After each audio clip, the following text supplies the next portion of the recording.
English वाचा बर. Good night. काय माणूस आहे माय, कधी आवाज भी येत नाही. हे इंग्लिश प्याच्या बाद कसा आवाज येतो? हा मग मस्त आवाज येतो कडक. Good night. आता कसा आवाज आला? आणि काय झालं तुम्हाला? काही नाही, ते काय झालं की थोडे चक्कर सारखं यायला लाग गेल तर मला. आणि काय म्हणता रे, गॅस एसिडिटी झाली तर अडी दुखे आणि हे मान बी दुखे. तर मग जीव जसा घाबरे, बीपी वाढेल होती.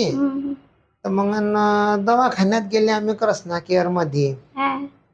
मग ते असं झालं की तरी चेकअप वगैरे केले. मग ते म्हणत की बुवा खूनची कमी आहे, अशी रिपोर्ट आलती. मग ते खूनची कमी आहे. कैची बायको सांगते की प्या नको तुम्ही, विचारा का खून येतो तुम्हाला? नाही तसं काही येत नाही. मस्त डाळिंब खावा, शेप खावा, तिच्यानं खून येतो. काजू बदामाचे लाडू. हा ते तर आहे म्हणा. आणि सलाईनी कुठे लावत्या तुम्हाला? कुठे निवा ते नसना पाये. तर ते काय झालं की मग ते 5-6 जागे ते नसना पाय तर सुया खूप चलते. आता ते दुखे मग गैर. मग कसं काय दुखत होतं तुमचं? मग कसं काय बंद झालं? ते दवा लावली तर बंद होई गेलं मग त्याचं. असं आहे का ते?